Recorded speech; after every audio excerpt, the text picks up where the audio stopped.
Die! The House of the Dead. Welcome to Now Playing Podcast's House of the Dead retrospective series. It was a nightmare. So many dead people. So many victims. It all started a few days ago when I came here for a raid.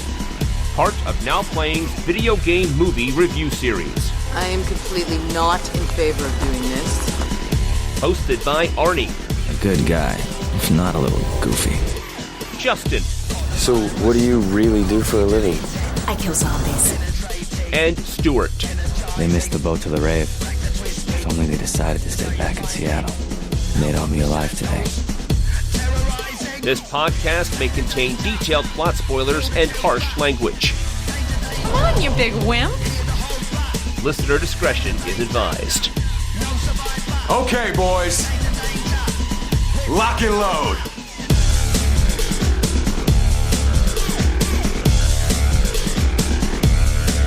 Today we're discussing House of the Dead, starring Jonathan Cherry, Tyrone Leetzo, Clint Howard, Ona Grauer, Ellie Cornell, that's not her real name, or is it? And Jürgen Prochnow, directed by Uwe Boll.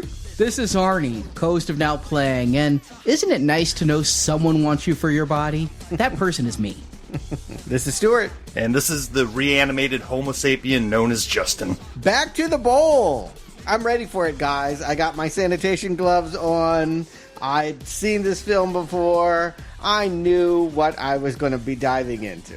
Yeah, I mean, even though this movie did feel like a kick to the bulls, I have seen it before twice. This was my third, fourth, and fifth time watching it. Let's start with something positive, shall we? Which means let's not discuss Uwe Boll right now. Let's discuss the Sega video game. I loved the Sega video game. I don't know how you play it and think that's a movie, but I remember playing it back in the 90s, even when arcades were pretty much dying.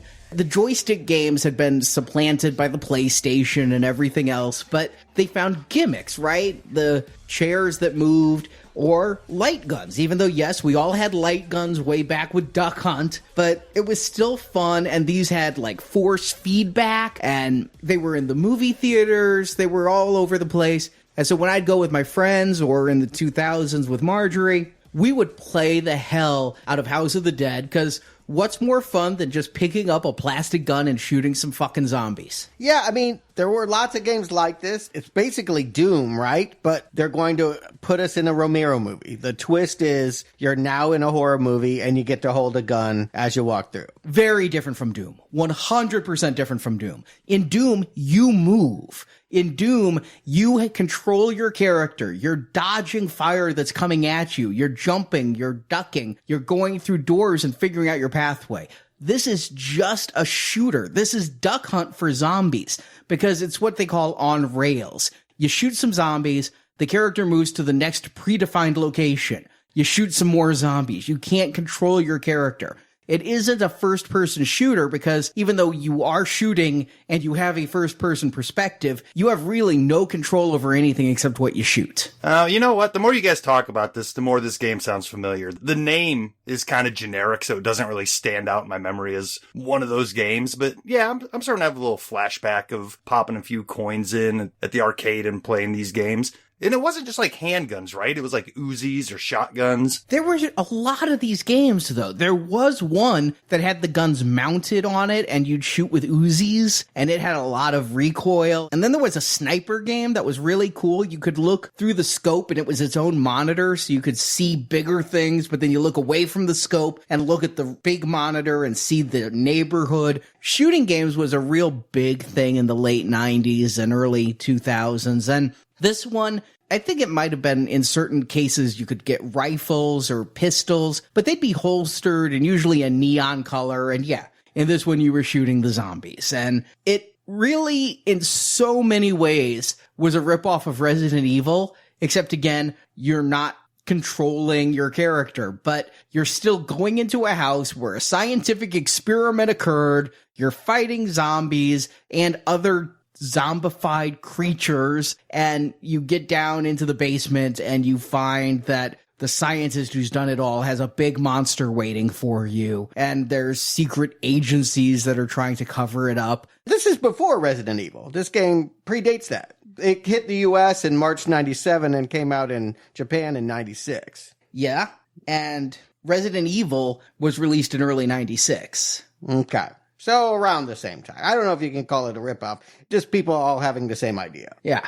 Resident Evil always felt a little more alien monster-ish, where this is definitely reanimated corpses of humans for the most part. True. Although, if you play the games, there's a lot of the monsters too. There's giant things that are 12 feet tall wearing armor, and there's a flying demon who talks like this and really is modulated. I thought I didn't like it. I remember being in some bar and popping a few quarters in and just being bad at it. But Arnie, you and I sat down and you got a hold of the House of the Dead 2 and 3. We played those, and it was repetitive, but I had fun doing it. There were irritants. I really hate the fact that you were always having to reload, and you have to point your gun away from the screen in order to do so. Every time I got a clear bead on some ghoul, I had to point away. It was just irritating in that way. A little wonky. Calibrating the aim also. It got a little off there, but for a shooter, I had a lot more fun playing that with you than, say, GoldenEye. How do you replicate this at home? Do you have peripheral gun attachments, or are you just playing with the controller? All right, there is versions where you just play with the controller. And like the first one we never played because it was put out for the Dreamcast or something. And I watched some Dreamcast play. First of all, the graphics were shit. And second of all, I do think you're just using your controller from the way the thing was moving.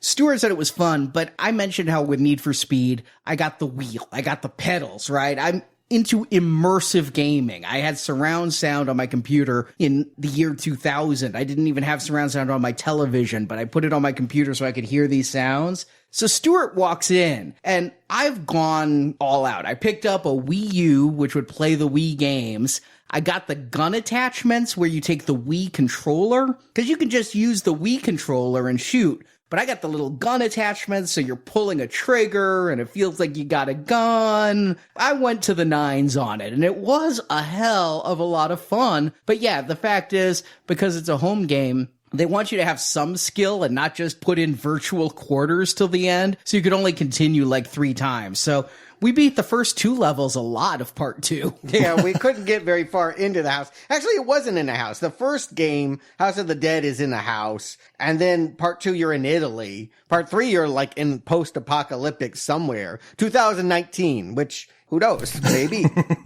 And House of the Dead, I didn't consider it all that violent. I mean, you're shooting, but you're shooting zombies and zombie frogs and zombie eels. But it was actually the center of a First Amendment court case. The city of Indianapolis decided to ban violent video games, saying that they were not protected by the First Amendment because they were obscene. And House of the Dead was at the front of that lawsuit. This was the most obscene game where they said that there is flamboyant killing with severing of limbs and effusion of blood. I will say, I tried to help all the citizens, but half the times I did end up shooting little boys and defenseless women just begging me for help. You can miss, and it can take out real mortals and not just zombies.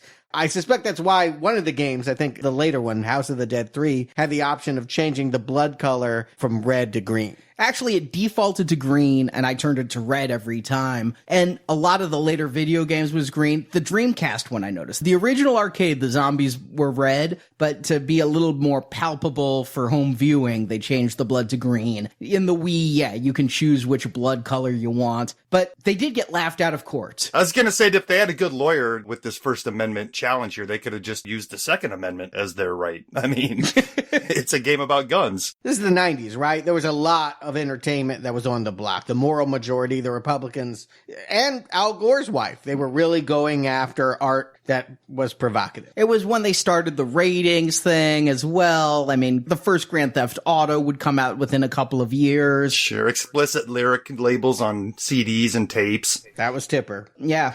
But the House of the Dead game I played the most, I had one for my PC. It was called Typing of the Dead. It came free with a CD-ROM, and it was to teach you to speed type. And I used to type at 140 words a minute, and every so often I find a game that makes me decide I want to get back and practice my skill. So it was House of the Dead 2, but instead of a gun, there were words, and I had to type the words fast enough to kill the zombies. You know, it was better than my typing class. That seems like a thing that properties do. I mean, there's been Mickey teaches you typing, Mario teaches you typing. It must be something easy to program and just slap a licensed property on top of it. The very first Facebook game I ever played was a damn typing game. Remember, the letters would fall? And you were a pro. And here's what gets me, is I did a deep dive into House of the Dead story, because we played part 2, and yeah, there's some winged creature that's calling monsters and is like, "You'll never save G!" And I'm like, who's G? Yeah, he's in this movie. Yeah. So I went and watched somebody play the arcade version of House of the Dead from beginning to end. And I'm like, all right, I got a little bit out of it. I see there's a house, and I see there's this guy, but I go to the wiki, there's like 4 paragraphs of story, and this game, they beat it in under a half an hour, and there were no cutscenes. So I'm like, where'd they get this story? So I, like, maybe it's the home version. Watch somebody do the same thing on the Dreamcast. No freaking story. They're pulling this out of manuals. Remember when you used to have a game manual and it would tell you the setup? And off the sides of arcade cabinets. There is an entire wiki devoted to House of the Dead minutia. And in fact, there's running mysteries from game to game. And they've gotten better at the storytelling as they focused more on the home console. But because it's an arcade game, they don't expect you to get deeply invested in a story while you're drinking a beer, you know, which is where you play more games these days. Dave and Buster's, you get a drink and shoot some stuff. But there are recurring characters. G was one of the 2 agents in the first game. Since there's always 2 guns, there's 2 characters. The AMS, I don't even know what that is, but you're like some Men in Black. Like everyone that's hunting these creatures, they're part of some international agency devoted to hunting zombies. Nobody knows what AMS stands for. It has never been spelled out in any of the House of the Dead games. Extensive mythology, no idea what is driving these people to do what they're doing. According to the writer's commentary on this movie, because yes, there were 2 commentaries for this Bowl film. Deservedly. Was one just a laugh track? They thought it stood for the Agency of Mystical Services. Okay, sure. But really, it's the Sega Programming Group. They were the AMS group, so I think they were just patting themselves on the back. But yeah, what we're seeing here is trying to tie into and adapt the mythology of the games. All of this adds up to what I imagine is somewhat of a PR nightmare for the people building up to making this movie, because this is a generic name, House of the Dead. That's not something that's going to stick with me. And then years later, I'm going to be like, oh my God, they're making a movie about that arcade game I played. Where's the connection between something you popped quarters in and then years later having a movie come out? Right. Well, there are several surprising things about this film. And I think the first of it is we assume, after having lived through Alone in the Dark, that this is all the handiwork of evil, crafty Uwe Boll, who's using tax loops to get rich off of making bad films. Surprise number 1, this really isn't his project. He was brought in as a hired gun. If you want to know why this got adapted, you have to look at the screenplay writer, Mark Altman. He was the one that played the game. He was the one that went to Japan and said to Sega, please let me have the rights to this. I want to make a good movie out of it. He's also the producer of this movie, and he was coming off of a film that I'd seen and really did not like, called Free Enterprise. Have you heard of this one? I'm aware of it. No. It was Swingers, but with William Shatner. It was Nerds, but the movie Swingers. And it had Eric McCormack from Will and Grace as the main guy who is trying to be a film writer and director and having relationship problems. And because he's in Hollywood, he becomes friends with the William Shatner. But in truth, the character's a real big Trekkie. And so he's getting life advice from Captain Kirk. And I saw it. It came out around the same time as Trekkies, and so making fun of Star Trek was in. It came out in 99. I mean, Galaxy Quest was a few months away, and I did not like that movie. But he went to Japan and showed Sega executives Free Enterprise, and they said, we trust you to do a good movie with those properties so you can have House of the Dead. Maybe you didn't like Free Enterprise, but it's a legit movie. It's not like this movie. You would have think that anyone that made this movie was a clown, was someone that had never worked and never would work again, except for Uwe Boll. Surprise number 2 is, no, Mark Altman has a career. To this day, he is producing shows for Turner Network. The Librarians, I think, is his most popular, but it took the scrawny guy from ER. He's like a adventurer librarian. His name's Noah Weil, and he's a pretty big star. I mean, to you. But anyway, my point is, this is an amateur hour. This guy wrote this script, and he wrote and got paid for it again. He's no fool. And Altman wanted to fix this movie. He was arguing that reshoots needed to happen. Certain scenes had terrible performances, the scenes that didn't match. He wanted to do reshoots, but he said he doesn't know who made the decision, but the motto was, we don't reshoot. So we get what we get. To me, this is a House of the Dead movie. You should just be doing nothing but shooting. Shoot, reshoot, do whatever you have to. It's a shooter. It sounds to me, when I look at the suspects involved with this film, Altman is more or less not to blame. I will not put him in movie jail. He's no relation to Robert Altman, I would hope. No. Okay. Not that I know of. Yeah, it seems like he went into this with the best of intentions, and he did the second commentary track for this disc. It was completely him, and he knew. And I'll just put this up front. I feel a little bit bad with the beating we will give this movie because it's not his script. Yeah. His script was written, and apparently all the pages of setup were ripped out and replaced with that voiceover at the beginning. Yes. And all his dialogue was ripped out, and Uwe told them, just ad-lib the middle of the movie, and then their end of the film didn't get shot. And then a lot of the film that was shot, according to Altman, Uwe had a style which, all right, Altman did say some funny things. He's like, Uwe is like Michael Bay in that they both shoot with 2 or 3 cameras at once, and then they just get the coverage all at once instead of doing a master shot and the close-up shots. And then Uwe just keeps moving on and sets up the next shot, and the cameraman didn't like it because of the lighting, and we had to throw out several scenes because the continuity just didn't match. So certain plot elements that were described and filmed, they just couldn't even use because it was so out of sync in color and everything. And so why did they go with him? Because, again, Sega gives them the rights. He's a screenwriter, not yet a director. He feels like he needs to get someone established to bring this vision to life. Yes, Uwe Boll has made about half a dozen films at this point, none of which are respected, none of which have been commercially released in America. He's not getting a kickback from Sega. So what on earth could they have seen in him to say, this is our guy? Did he just work for cheap? I think cheap was part of it. One other thing I want to say is, according to Wiki, the budget of this movie was $10 million.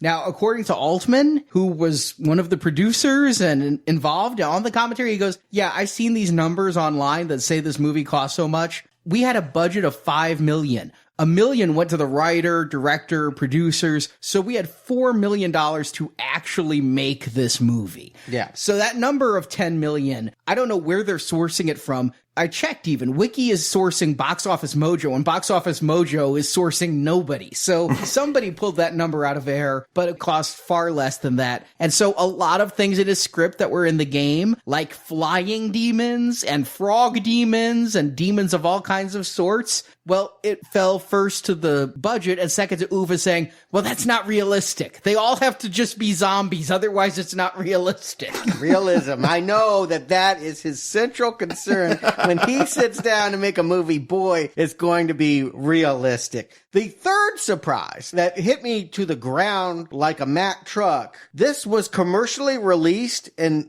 1,500 movie theaters. People walked into a movie theater, paid cash, sat down, and they got this? According to Altman, this movie was so successful because it did make $13-14 million on their $5 million budget that a sequel was demanded by Lionsgate. That's why we're going to be talking about it more next week. It was an instant hit, but come on. Zombies were big. There's a reason I rented this movie back in the day. I didn't see it in theaters, but I thought about it. That trailer with that zombie sticking his tongue in the girl's ear, that was icky. Yeah, when I found out that this had not gone straight to tape, but in fact gone to movie theaters and made a sizable profit, I was like, how did they market this? And the answer is After Effects. If you look at that trailer, almost every shot has been tweaked with animation and things that make it look much cooler than any image we're actually going to get in the film. Lionsgate was smart to show us a movie that was not going to be there when you sat down in the theater. It's interesting that you guys were even aware of this at the time. All of this just must have washed right over me. I wasn't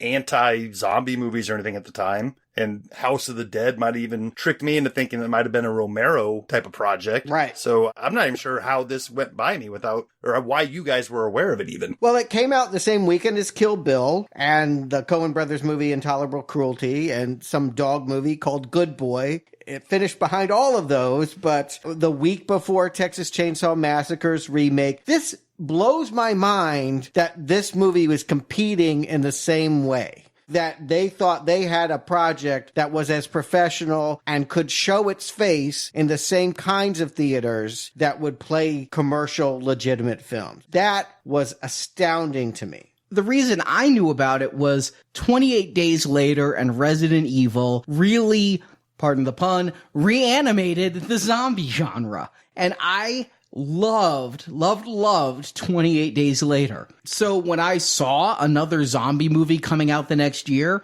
I was damn interested in seeing it. And I did see Dawn of the Dead and Land of the Dead and Shaun of the Dead, all in theaters. You say you're not anti-zombie, but at that point, I've always loved horror movies, and 28 Days Later showed me something I never thought, that zombies could be cool. And so I was pro-zombie and looking for zombies. But you didn't see this in movie theaters, because I remember you watching this. You turned around and did it to me. You were like, you have to watch this movie. It's so horrible. I had no interest in it, but I have seen this before because Arnie saw it and he needed someone to witness. In my own defense, yes, I rented this when it was a brand new release because I had missed it in theaters, and then Dawn of the Dead had come out since then because we didn't have 6 to 8 week video windows like we have today. So I was on a real zombie high. I went and rented the original Dawn of the Dead and this House of the Dead, and I watched House of the Dead and was revolted. I cannot describe how negative my reaction was. And Stuart came over and I'm like, let me just show you this first 10 minutes because that's all you'll need to see. But I've done that to Stuart once or twice, but he won't let go because he loves a good, bad movie. And so I wasn't saying, no, Stuart, I have the keys to your car and you won't leave until the credits roll. I started it like, let's just watch a little, and you were there till the end. You remember this very differently than me. I spent half of that screening in the bathroom taking a shit. Kind of like Greg in this movie. I was like, I'd rather be on the toilet than fighting zombies. I do not remember that at all because my memory was I left you to watch it because I couldn't sit through it a second time. Oh, well, maybe you didn't know. But yes, I was going off and doing other things. So I think I was cleaning your house.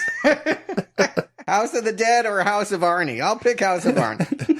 So you kind of hinted at it there, Arnie. If Romero can be considered the grandfather of the zombie genre and kind of the campiness in all that brought to us in the 70s, and 28 Days Later can be considered the revival of the genre and showing us something new and cool, where does this movie kind of land in that? Also ran. Do you ever have a cousin or an uncle that you just don't talk about? That's where this fits. Although I will say they did a special feature for this movie. I watched it and I couldn't believe it. And they made it all about zombies. And somehow they got George Romero and Tom Savini to talk about the zombie movies. And George Romero's there like, Well, I was busy in the 90s, so I didn't make my fourth Dead movie, but I have this idea. He just describes what Land of the Dead is going to be, like down to the last detail. Yeah, he was about to get it made, and keep in mind, he was offered and was on the set of Resident Evil. That was going to be his franchise, and he walked away over creative differences. Yeah, but it killed me. He said something to the effect of, with movies like House of the Dead, the zombie genre is finally legitimate. I'm like, wait, you clearly haven't watched the movie, and clearly in order to get funding for Land of the Dead, you'll say anything. That had to be what it was. We will pay you whatever you need to start up. It was like Kickstarter before Kickstarter. We'll get your movie up and running, but you have to compliment our abysmal zombie ripoff. Kickstarter before Kickstarter was known as whoring. Yeah. It was really embarrassing. You just don't like to see someone you respect groveling at the feet of someone that just doesn't deserve it. What made me cringe is when Tom Savini's saying, yeah, George asked me how we do the next zombie movie, and I said CGI. Because if you have good CGI, and he specifically called out, not like An American Werewolf in Paris, that's perhaps the worst of the CGI, which makes me want to revisit that film now. But he thinks that the future of gore was CGI. Well, at least he didn't say, we're going to study this film. I think we teased it enough. Arnie, why don't you give him the plot for House of the Dead, and we can get through it. And please take off your shirt for no apparent reason. Okay. There's a lot of that in this movie, just warning you. So, House of the Dead. I read the cast list, but it follows 6 young people. There's Rudy, played by Jonathan Cherry, Alicia, played by Ona Grauer, Karma, yes, Karma, hippie parents, I guess, played by Inuka Okuma, Simon, played by Tyron Lizzo, Greg, played by Will Sanderson, and Cynthia, played by Sonia Saloma. Got all those names? Nope. Let me just tell you the character names again. I don't know that the actor names really matter, but they all have worked before and again. Rudy, Alicia, Karma, Simon, Greg, and Cynthia. And I can't keep them fucking straight either. And you can't forget Liberty. Yeah, I could keep Liberty straight because she was really... We'll get to Liberty, but we'll not get to Tyranny. She was left on a cutting room floor. I'm not even joking. Well, all these people want to go to the most amazing rave being held on an island. But only Rudy gets there on time to make the boat. The others literally miss it. So they find a stereotypical crusty boat captain named Kirk, played by Jurgen Prochnow, who's probably wishing he was back in Wing Commander because that's looking good these days. Just remember, keep one in the chamber for yourself. And his first mate, Salish, played by Clint Howard. They won't take the people to the island for $600 because it's Isla de Muerta, Island of the Dead. But for $1,000, what the fuck? They're chased there by law enforcer Jordan Casper, played by Ellie Cornell, who thinks Kirk may be smuggling. But wouldn't you know it, the island was where, in the 15th century, a Catholic priest performed experiments in immortality. They're lucky that's all he did. Isn't that always the case with a rave? You go, you try to have your rave, and there's a Catholic priest doing illegal things there. Yeah, Sega's gonna come out of this looking really bad. Where did Apple hold their retreat? Oh, Vale. Where did Sega hold their retreat? Oh, the Island of the Dead. What can we do? Toe Jam and Earl 3 just ain't selling. The Dreamcast is a total flop.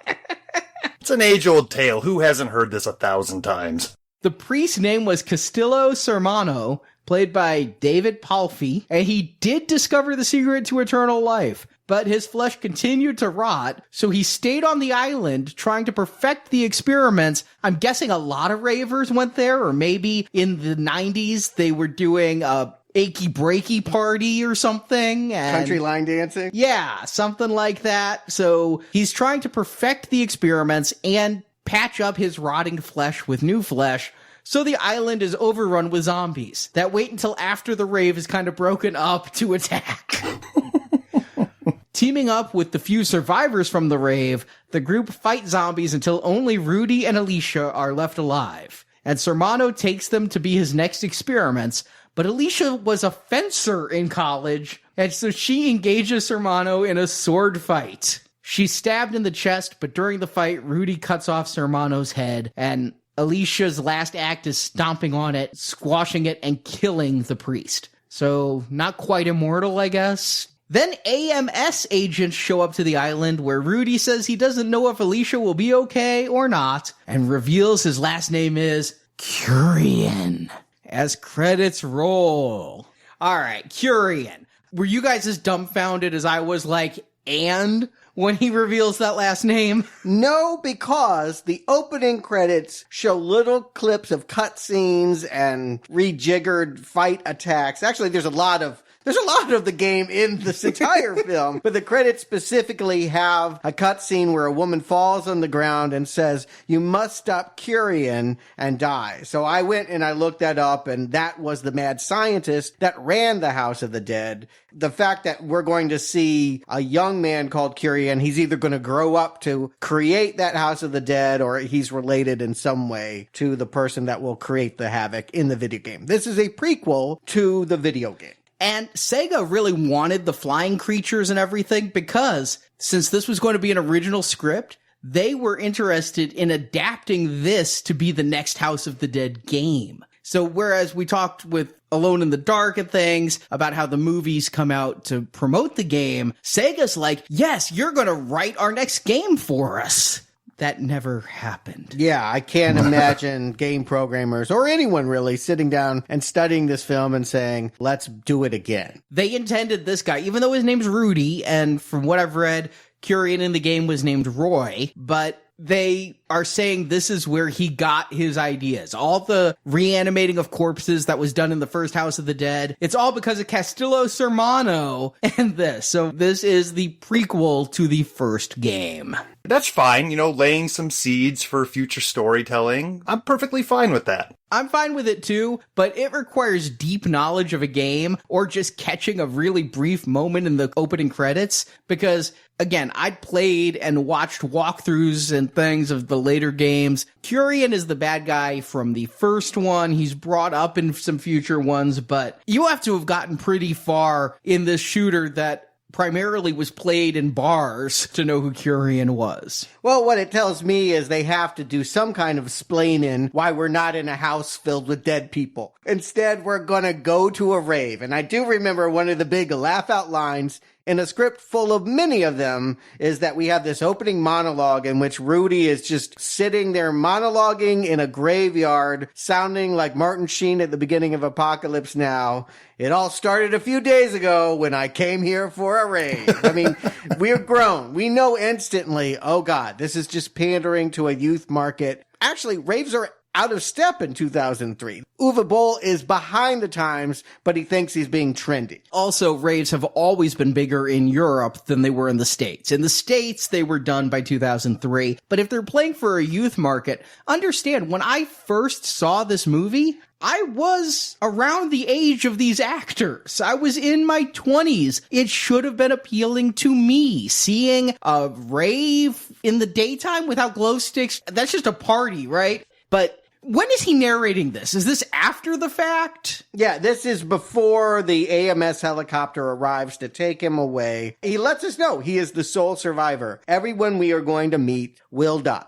Okay, yeah, because all that remains is the rotten smell of death and my wooden line readings. Because these are bad. I do think that how Uwe Boll is able to have so much influence in all of this rotten dialogue is that this movie was filmed so quickly, they got shit sound, and so they had to do all this ADR work. And he realized they had to cut scenes that would have explained characters, and so you just have a lot of monologue, a lot of lines that weren't said by the cast members doing shooting that Uwe Boll wrote when he was there in the editing bay and said, come in and do this line reading. Maybe the guy didn't think it was going to be in there. Maybe he thought, like Harrison Ford, if I say it bad enough, they'll never include me saying it all started when I went to that rave.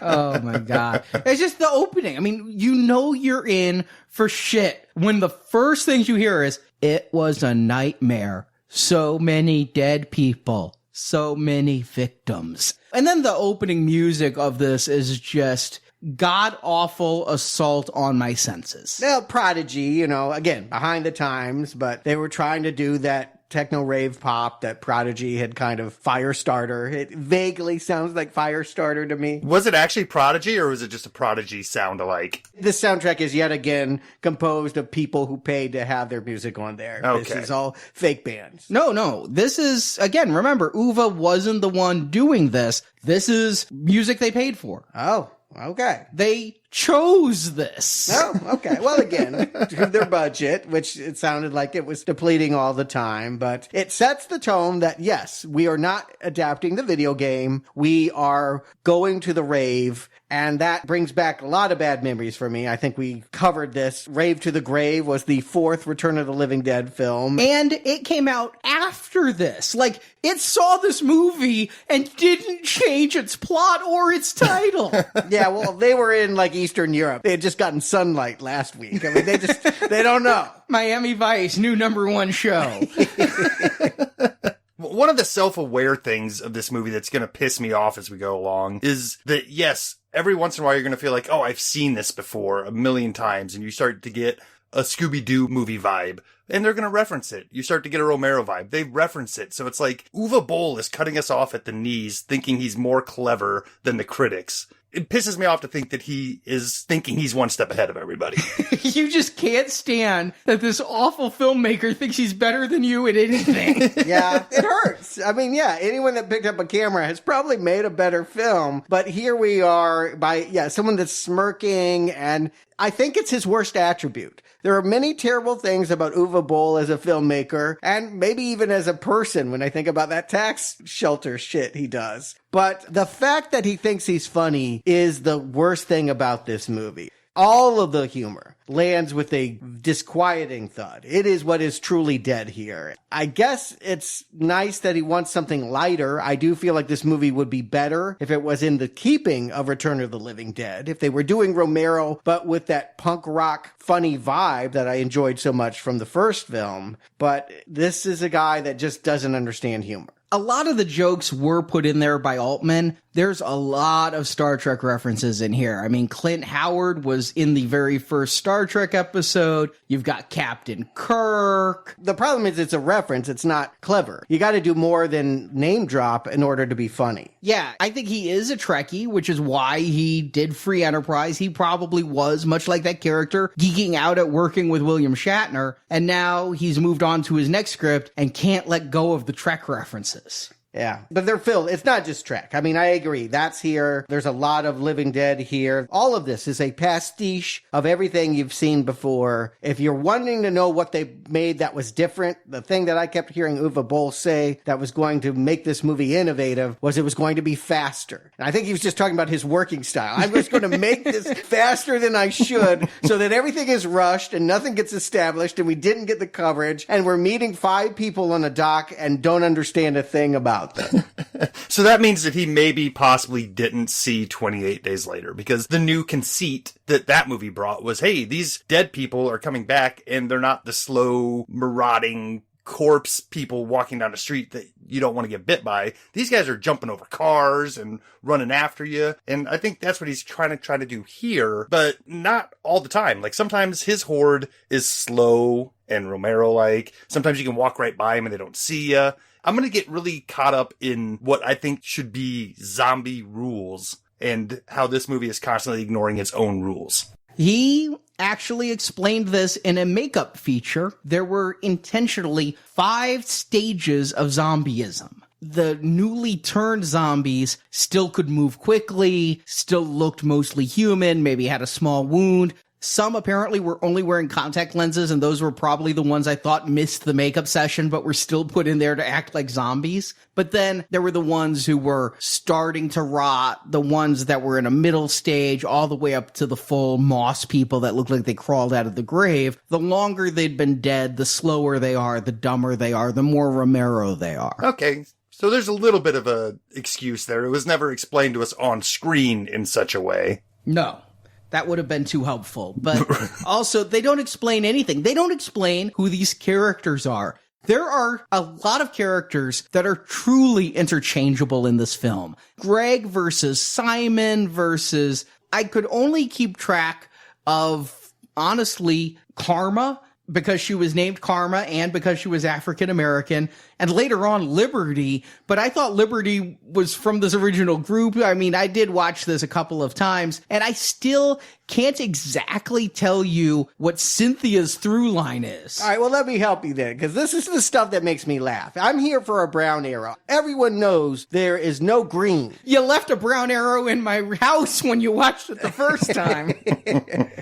But will it be fun? That is what I'm counting on. Alone in the Dark ended up not being an entertaining, funny, bad movie. But this movie's reputation is even worse. And it does have this pattern. Again, it's all the voiceover stuff. It's the fact that as they're being introduced, Rudy says Alicia is his girlfriend, but he broke up with her so he could study more and she could fence. That right there is just hilarious. Okay, you've very clumsily set up the fact that she's going to pick up a sword at some point and fight zombies. And this was, again, Uva looking at the script and seeing like 4 pages of Alicia saying she doesn't want to go to a rave where her ex-boyfriend is, and her friends convincing her while she's fencing and then taking a long, luxurious naked shower. So Uva decides, let's take that scene out and just add it to this awful... I mean, yes, I am laughing when he says she wants to fence. I'm like, as in sell stolen goods? What is it that's going to make you want to break up with someone? Is that a career you can do? Is it like, I would love to kiss you, but I got to pick up the sword right now and spend 5 hours with a mask on? I don't understand. There are many wedges to relationships. I've never heard fencing coming between anyone. Long nights at the fencing office, you know. Yes, there's a lot of not understanding how things work. Like, there's one boat to get to a rave. They are in Seattle on a dock. They missed the 5 o'clock boat because all the ravers are going to definitely be awake and ready to go at 5 o'clock in the afternoon. They missed it, so now they have to charter another boat. Yes, and none of these are the guy who was giving the voiceover. These are his friends, and he's like, if only they'd decided to stay back in Seattle, they'd all be alive today. It's just so awful. And this is so clearly not the United States. This is Vancouver. I never thought it was Seattle. If he hadn't said that, I don't know where I would have thought. Maybe the Caribbean, because didn't we review Johnny Depp going to Isla de Muerta in one of those films? You know what? Close enough location-wise. I mean, Vancouver's just north of Seattle, so it's not like you're trying to convince me that Alaska is somewhere in Texas. Yeah, at least they're not in Poland. But I agree, things aren't working right. Like, they go to this boat, the Lazarus 5. I'm so clever. Lazarus 5, and then, yes, Clint Howard has got the Camp Blood, you can't go there, it's got a death curse roll. He's the crazy man that's warning them, don't go to this rave. It's all foreshadowing. If this movie were a parody, they'd be on stronger footing, right? If they were trying to be scary movie and hitting these cliches like, oh, I know you're going to roll your eyes at this and that. I mean, a Black Cat is the only thing I missed. Like, everything else they did, it's just stuff at this point that reads as parody. They were trying not for parody, but for skewering your expectations. What I didn't get until I listened to the commentary is they were making fun of or referencing I Know What You Did Last Summer, where the Gordon's fisherman or the Morton Salt girl was the murderer and ended up with a hook for a hand. When you see Clint Howard here, he's in the yellow slicker and they retracted his hand into the sleeve so it looks like he has a hook hand. So you're supposed to think he's the killer out of that movie, and then no, it's just friendly Clint Howard who's going to creepily try to warn them of death. Yeah, and then their U-boat captain, a reference to the fact that Jürgen Prochnow most famous movie is Das Boot, The Boat from the 80s. It was a sub-film that was very loved, German, and I'm sure Uwe grew up loving it, and this is probably a big deal that he's working with him. And Prochnow was not happy with Uwe. No, I mean, how could you be? Because the script kept changing day to day. A lot of times, Uwe would be like, just ad-lib this scene. Don't worry about the script. And other people were ad-libbing. And Prochnow was like, I took this job because I liked the script. I'm saying the script. And he was not too pleased with the loosey-goosey way of filmmaking that Uwe was endorsing. So Prochnow got the fuck away from Uwe. He never worked with him again. Yeah, that seemed to be the sentiment from everyone. I watched the special effects featurette, and they were just like, the real challenge of this film was how fast we had to make these things, because you'd show up and Uwe would just demand a new creation on the spot. I'm like, oh, I get it. I get everything here. Is that there may have been a decent B movie with some winking camp, and then this guy with a bad sense of humor and no sense of time is just making them race through it to the point that it's nonsense. Suddenly you have the United States Marine Patrol arriving for their routine inspection every second Friday of the month, and they're going through this smuggler's boat, and that's the reason why Jürgen Prochnow has got to kick off and get away. He's a smuggler of Cuban cigars. I don't know how you go from Cuba to Seattle, but Cuban cigar smoke. Nobody will see it coming. Yeah, the amount of gas he's going to spend will never be made up for what they sell on the black market. And if it's a routine, every Friday she's showing up to look at your boat, maybe you move them the night before, but instead he's got to run. And so the island he swore he'd never go to is actually the best place to stash my Cuban cigars, and I'll bring these kids along too because they're paying me $1,000. I love how the Marines are also announcing their arrival from 5 miles away over a loudspeaker. Again, voiceover, because we don't even see the actress that's doing it for much of the film. She's on the wrong pier. Yeah, and I recognize her. She's one of my least favorite characters from Halloween 4. I didn't recognize her, but I looked her up, and the moment, I have not seen Halloween 4 or 5 since we've reviewed them, and yet that screech of Rachel is still in my head. I can understand why Prochnow is just gunning the motor. I would rather be on an island of dead than on a boat with Rachel.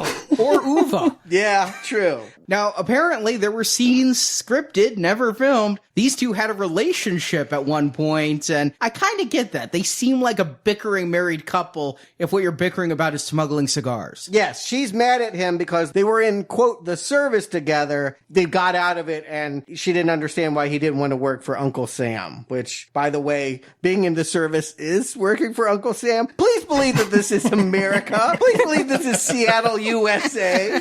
I can't. There's no American flag on the boat. There are plenty, though, when we get to the rave. That's what liberty is. Guys, give me liberty or give me death. I'll take death.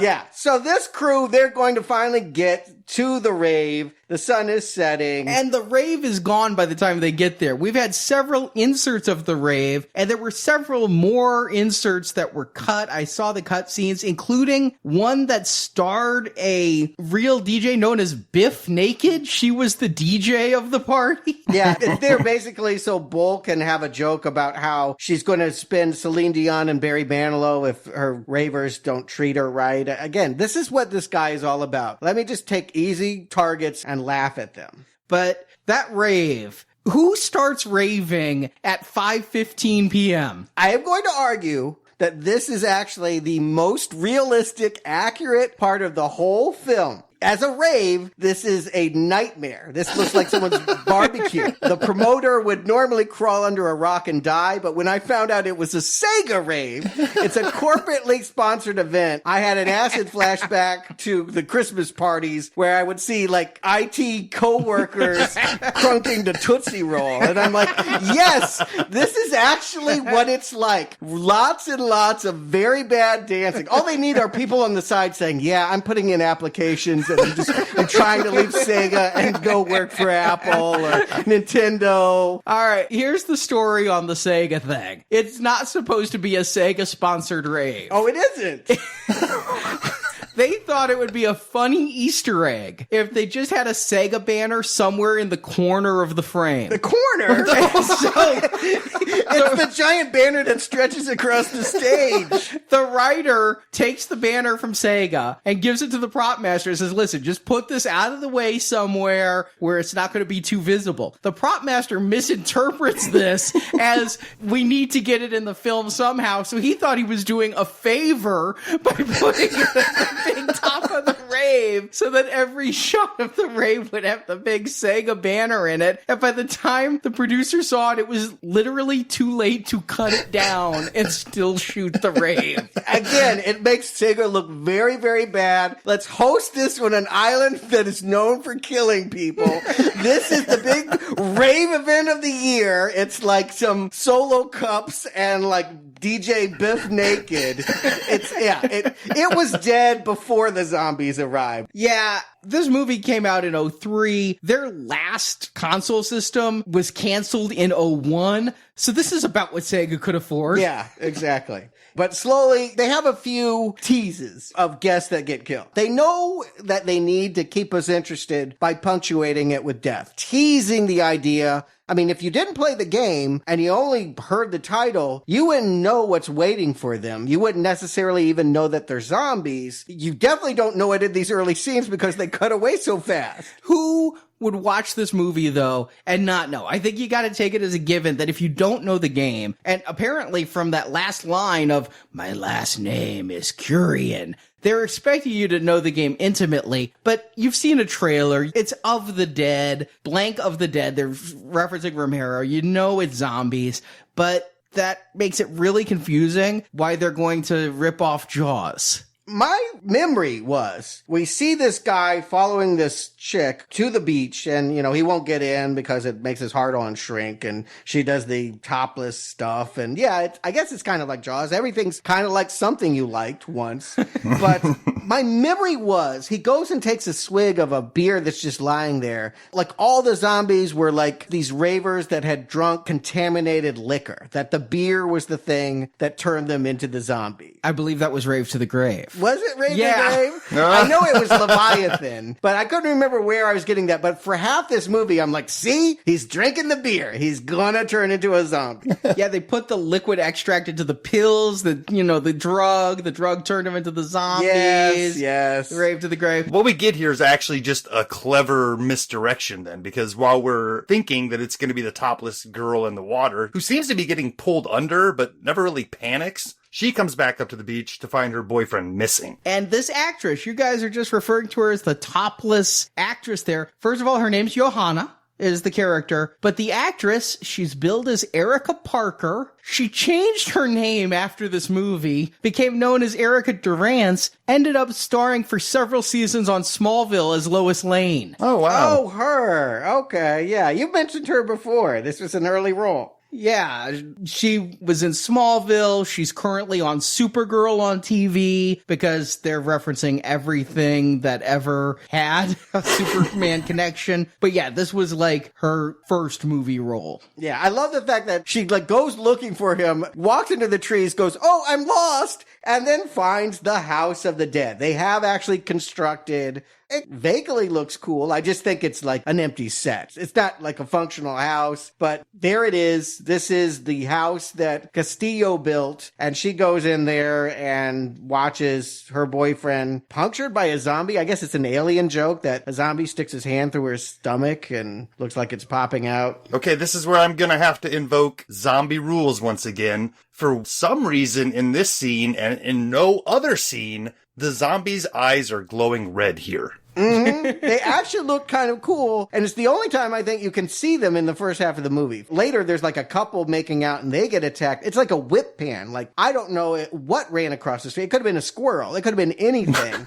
It doesn't feel like a tease. It feels like, wow, we did not get the shot. Yes. I know sometimes you don't want to show the monster. You want to build up anticipation. That's not how it's playing. It's playing like, wow, this person behind the camera is completely inept. I'm actually upset because I'm afraid this is going to be yet another goreless film. You know, we just came away from doing the Tekken films and all of that, and these deaths are bloodless. Now, later on, they will start splatting some red around. I will never say that the gore is used effectively because they just can't afford Tom Savini to do anything more than give them 5 minutes of an interview. But when this hand comes through this chest, it is so obviously not even wet. It's almost like a puppet show. Yeah, was this rated R? Because it feels like a PG-13 movie. This is definitely rated R with all the tits. Oh, Yeah. right, of course. The titty shots. How could you make it PG-13? I mean, that's really the only reason to watch this is because there's numerous titty shots. There's also the girl on the boat who loses her top and decides to just talk to Clint Howard with no shirt on. Well, that's because her boyfriend vomited on her. Right, but then like Clint Howard comes in and has a full conversation with her, just like being casually topless.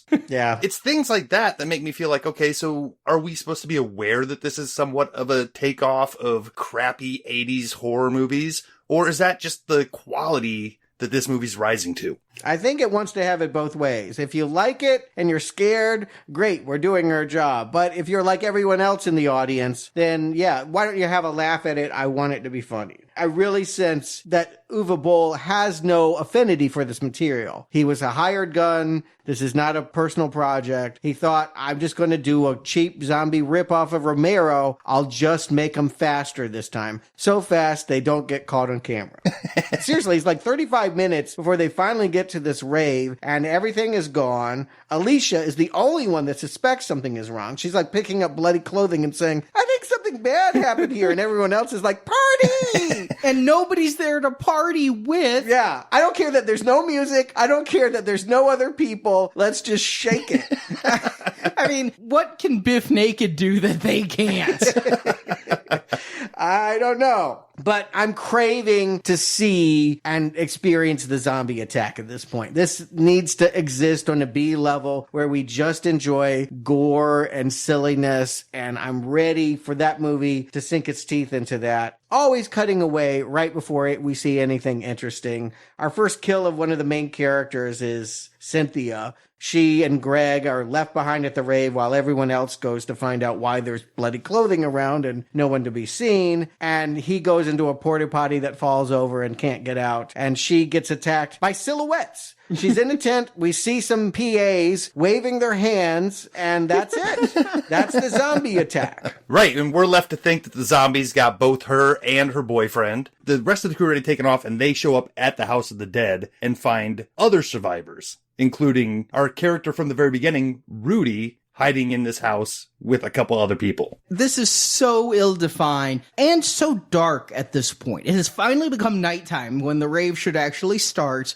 and I can't tell who's who, with the exception of Clint Howard, Jürgen Prochnow, and Ellie Rachel Kopp. I can't tell the white guys apart from the white guys and the white girls apart from the white girls. Yeah, let me help you out with that because I think this is hysterical. Simon is the one that looks like Carrie Ann Moss. There's a clear Matrix thing going on here. He's the hot one. He's the one that all the girls want because he's an underwear model. No. Simon is a nerd who refers to himself in third person.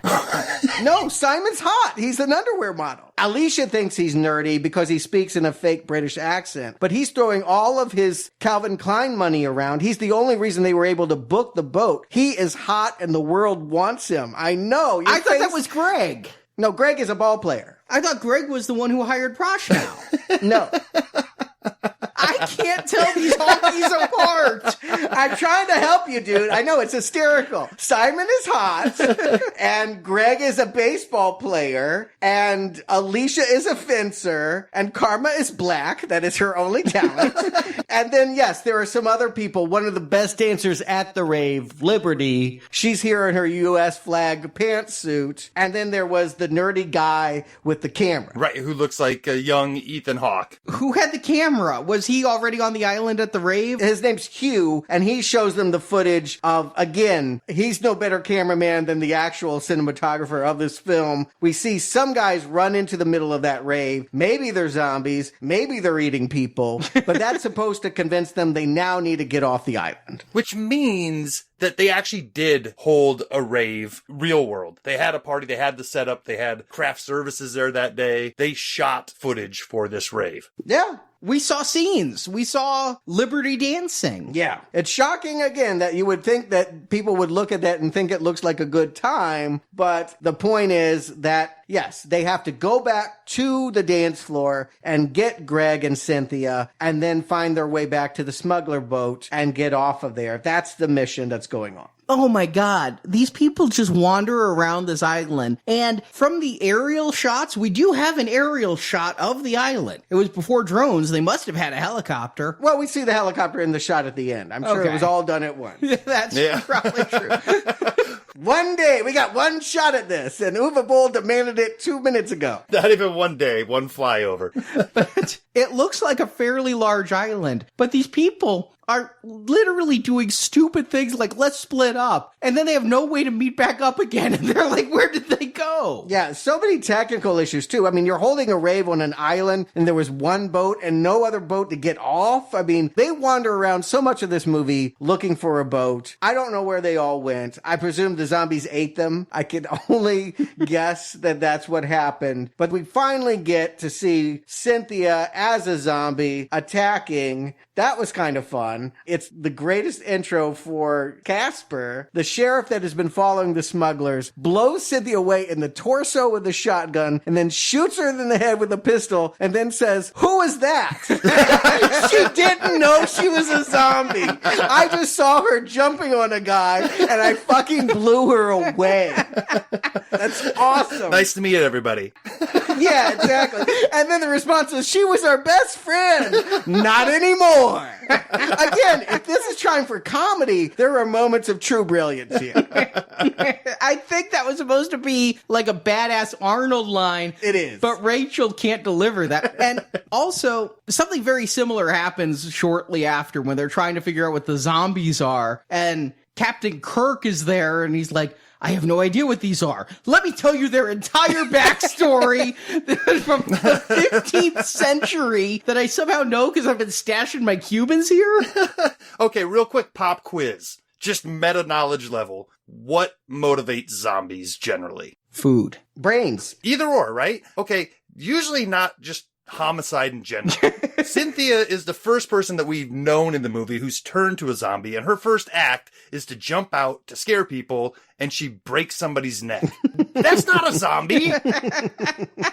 I hear ya. If these people are students of Romero, and we did have the film nerd guy name drop him before he had his neck broke, then they didn't study him very close. Or maybe this is the tweak that Boll wants to make of, I'm going to have zombies that commit random acts of violence. When they pick up swords, they don't eat brains. Yeah, when we get to the lead zombie, which we're a little ways away from, he's not a zombie. He does not act like a zombie. Zombies, a defining characteristic, they don't talk. If they talk, it's brains. Right. Yeah. I'm going to hold it on him, but yeah, he's his own question. But the middle of this movie is just, let's find a boat. And so we have a lot of people running back and forth. Will they find Casper's boat? Will they find the smuggler's boat? Kirk's boat is fine. It just happens that a few zombies swam up and got on the deck. But Kirk's not even bothered with that. He shoots them and is still smoking his stogie. He couldn't care less. Why can't they get away in that boat? They could.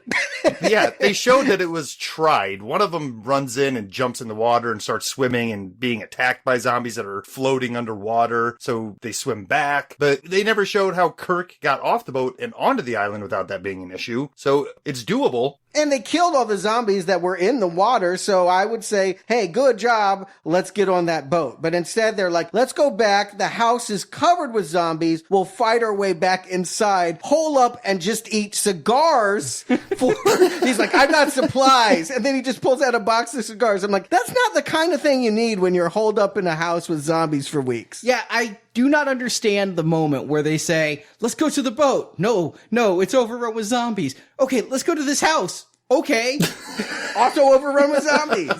No, let's go to my boat. Was she just punking him because they never even get to another boat? She insisted on parking that boat on the other side of the island. I don't know what that was, but it gets Greg. That's the one thing that it does, is that Greg, who was Cynthia's boyfriend, gets a scene where he's running around and hiding under tree roots, and at some point he steps on a twig and they all surround him and we think eat him. He will come back for a surprise return at the end of this film. We'll find out, in fact, that they have a purpose for his skin. But yeah, ultimately, it's all decided that they're going to just hole up in the House of the Dead and wait it out with a box of cigars and a whole lot of ammo. The other thing that Kirk is smuggling is a lot of various kinds of guns. Yeah, they're just going action film here. He's supposedly a weapons smuggler, and this is his box of bounty. I mean, he's got essentially $1,500 worth of weapons in this little chest. And as they're strapping it all on, Rambo style, it should be said that Arnie already kind of mentioned this, that he just happens to mention the fact that he knows an old wives' tale that might explain what's going on here. Salish, who did believe it was haunted by evil demons, has wandered off into the trees. We don't know what's happened to him yet. So it falls to this captain who doesn't even think that there are zombies to now tell us, okay, at some point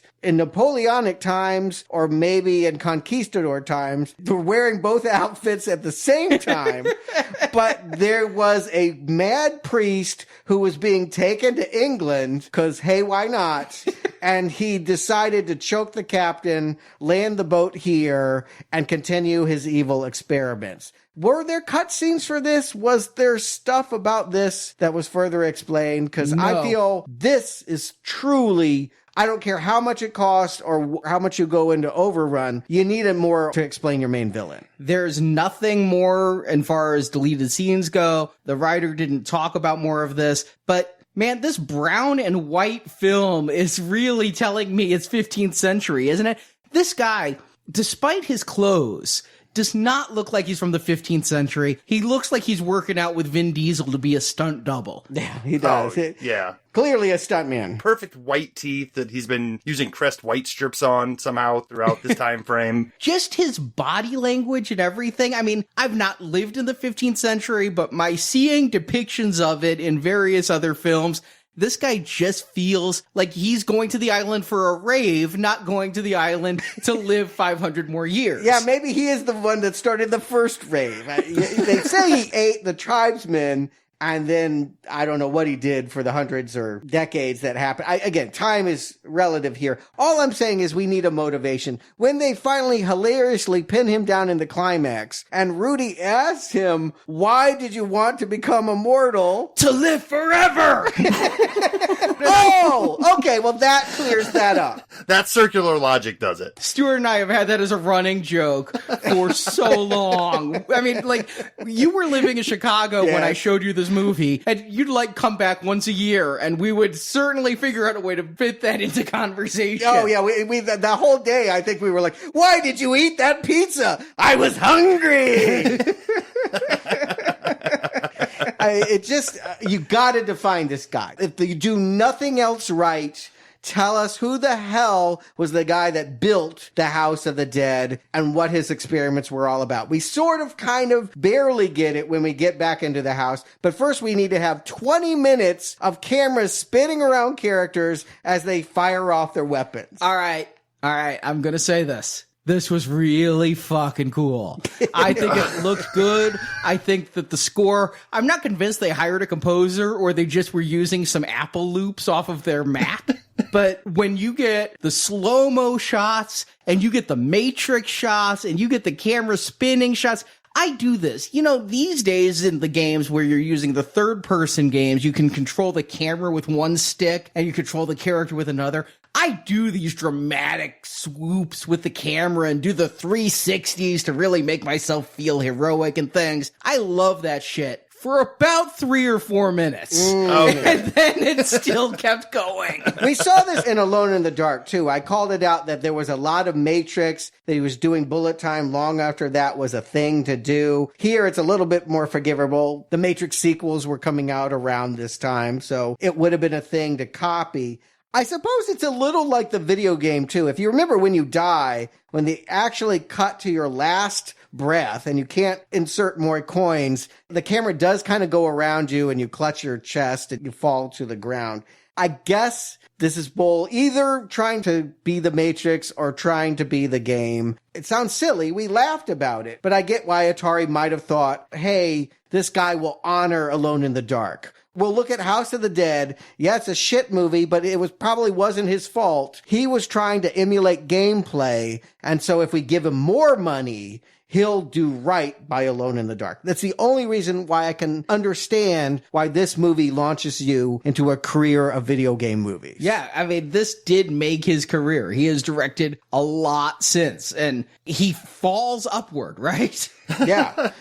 Well, I mean, if you're going to have a gimmicky sequence to put on your resume, you could do worse than this gimmicky sequence. It does feel like a demo reel for an effects person. Yeah, there's been lots of camera trickery, but this is like the show off. This is the real. This is like, you don't watch the whole movie. I'm just going to put this scene on, and this will tell you what I am as a director. Maybe Atari only saw this scene and said, yeah, we'll get him for Alone in the Dark. What do you guys think, though? Because it happens a lot here. It's happened throughout the whole movie, but here specifically, we're seeing a lot of the game. Like, they're shooting people, and all of a sudden, we're getting clips from House of the Dead. I got excited because that one demon from House of the Dead 2, the first boss, was in one of those clips. I'm like, I shot him! But so I guess that's what they're trying to do, right? I'm not sure how you picked anything out of those shots. They flashed so quickly, it almost felt like subliminal advertising, but just done clunkily. Yeah, and it doesn't tie into what's happening. It's not like they're bringing up a moment in the game that is just like what they're experiencing. I'll say this. It is a bold decision.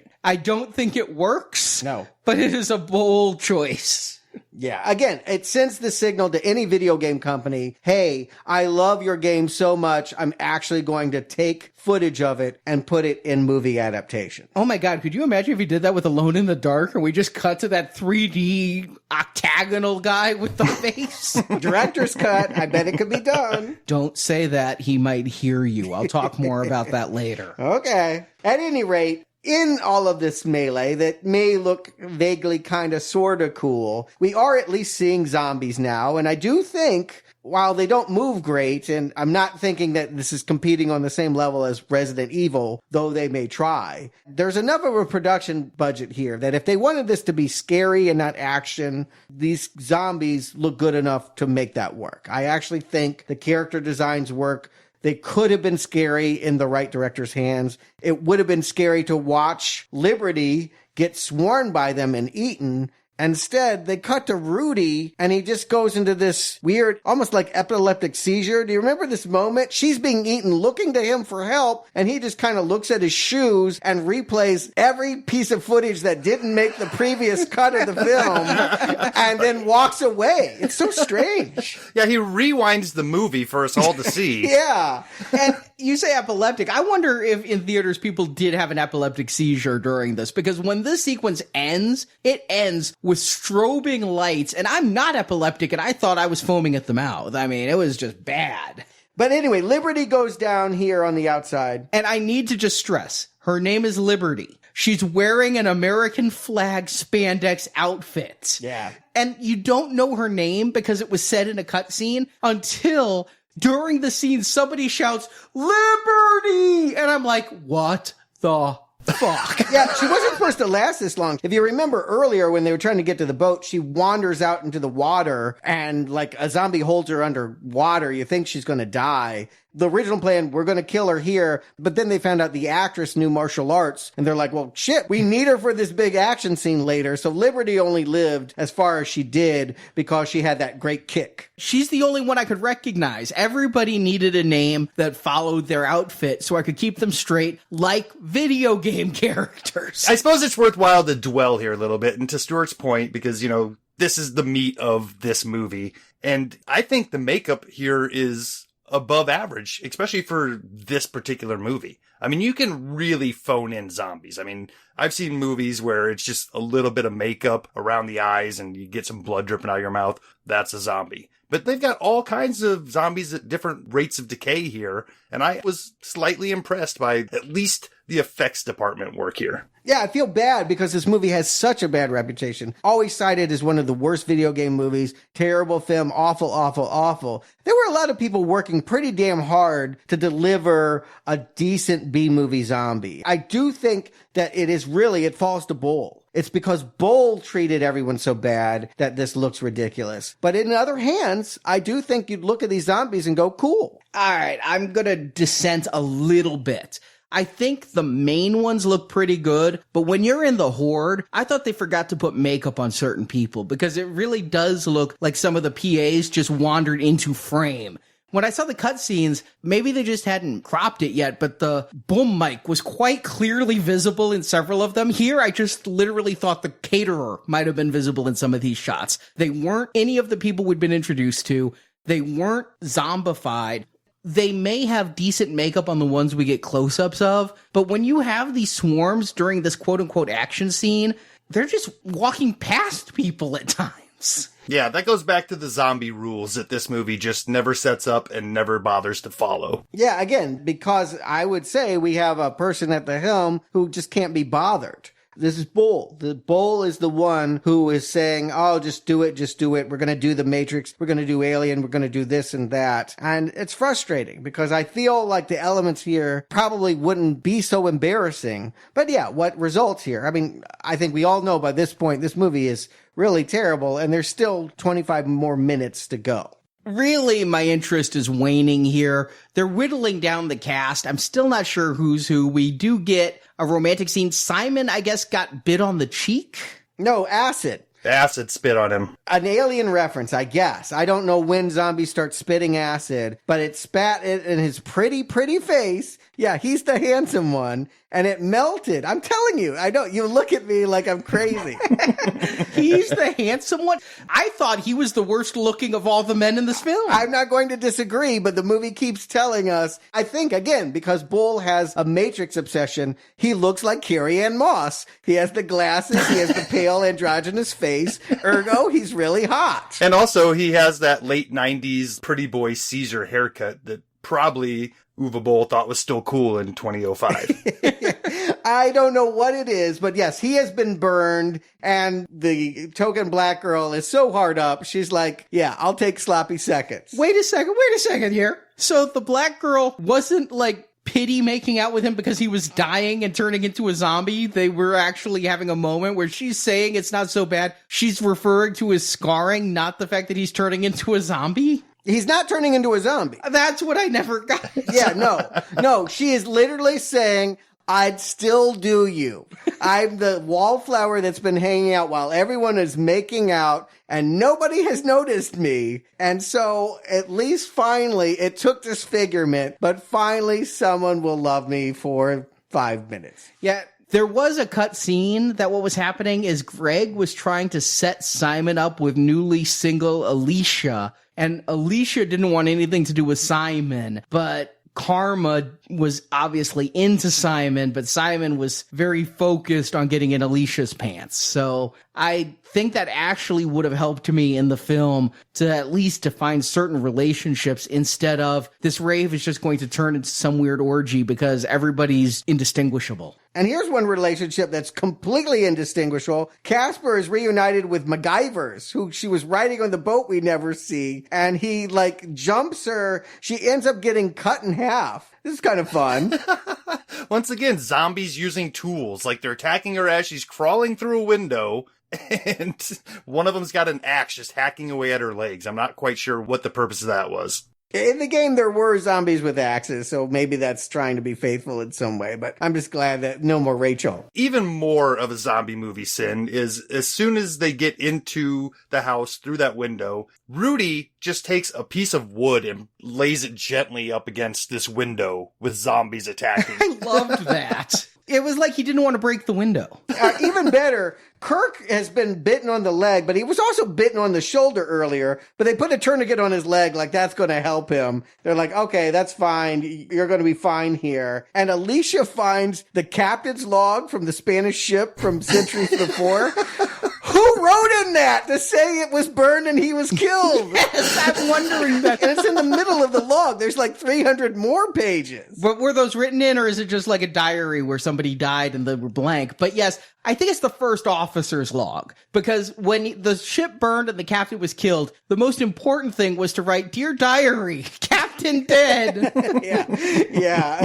We need a prequel. I think that's what we're really saying. I hope that they make that prequel to explain all of these lingering curiosities, because there's been blood experimentation. We will get a passing line that Rudy, our ostensibly main character, is pre-med. So he can look into a microscope and go, wow, that's fucking genius. And that microscope looked like a couple of shot glasses put together. Prop guys had 5 minutes, Arnie. 5 minutes. But yes, I was curious how just looking at it like no needing a petri dish. I don't know much about science and chemistry and biology, but I know what a petri dish is. I know you're supposed to have a dripper and put some chemicals in and see reaction. You don't just look through the glass and go, wow. Yeah, I didn't realize it at the time, but it is setting up the ending that we're going to get. He knows that the zombies now are being created by this blood experiment, so it's going to give him some ideas when Alicia is not going to live. Meanwhile, speaking of unhappy people, Jurgen is like, I want out of this film bowl. So he wanders outside, shoots Clint Howard, who God knows what he's been doing. Whistling, and I don't know this tune except from Revenge of the Nerds. Alpha betas are okay if you like sweat socks. We prefer your high IQs to their great big jocks. Lambda, lambda, lambda boys really are the best. Won't you take a piece of pie and we'll do the rest? It's Love Me Tender. It is? Yeah. Of course, Arnie, I just want to point out, Elvis, one of our biggest musical icons. Everyone knows his music. I know it as the theme from Revenge of the Nerds. Of course you do. I can sing it, get it, got like his eyes fucking closed. Committed to memory. You know the song, right, Justin? Yeah, by Elvis. Elvis actually stole that from a Civil War era song called Oralee. What? Wait, Elvis? Not only did he steal from black people, he's stealing from the Civil War too? Damn, that man had no original idea. It was a fair use at that point. Yeah, I mean, that's probably why it's in House of the Dead, frankly. You know they didn't pay Elvis's estate shit. All right, admittedly, I know Love Me Tender. I do know Love Me Tender. Okay. When I hear it a cappella by a female sorority group and then I hear it whistled by Clint Howard, I'm not putting it together with the Elvis rhythm. Okay. At any rate, Jurgen's like, I'm done. He lights up the dynamite stick for no particular reason, blows up nothing. I mean, nothing is accomplished by this. He blows up a handful of zombies. Maybe one. And so it's going to instigate that. I think they now can get through the front door. The front door got blown up. Which is something he specifically didn't want earlier. When they're trying to get in, they're like, let's break down the door. No, don't break down the door. They'll come in after us. And then he blows it up with dynamite. Yeah, there is so much contradiction. Characters going one place and then saying, why don't we go back to the other place and then we'll go to the other. It's maddening. It's absolute insanity to try and follow and parse out what's going on the screen. But we are headed to a climax. I want to tell people, if you are as confused as we are listening to this show, it's getting to the point where everyone's just trying to get back to a boat again. They are? I thought they were at the house. They mentioned that they find some underground tunnels and they're going to go back to the beach. Yeah, they have that little map where he points out, oh, there's catacombs that lead out to the beach. That must be how they got supplies to the house. You know, the beach that they left to come to the house. Oh my God, this is hurting me. Yeah. And then they get in there and they find his lab back at the house, right? There's like a couple different labs, but yeah, at one point, let's just rush it through here. Simon nobly dies by shooting some gunpowder and killing some zombies. What was in the red tank? Remember eels? Remember playing the game? That was my least favorite thing, was when like there would be these little like worms or something. It was some kind of zombified eel, maybe. Yeah, it was just something that was formerly alive that is being kept alive in this blood that they've just discovered is what's animating corpses. Yeah, Rudy knows that the blood is what it's all about at this point because he's seen it. And then the cadaver that was on the slab sat up. Maybe they injected blood into him. No, it's because she shot the tank that had the scary thing in it and the blood spilled out onto that corpse. Oh. Okay. I did not catch all of these nuances. 3 times watching this and I'm still not sure what the fuck is going on because they're saying one thing and doing another. Right. Yes. There is no consistency in character or action here. I mean, legitimately, I'm looking at, I believe, MST3K's most famous film, Manos, The Hands of Fate, has more continuity between script and action than this film has. I cannot keep it straight. These people are just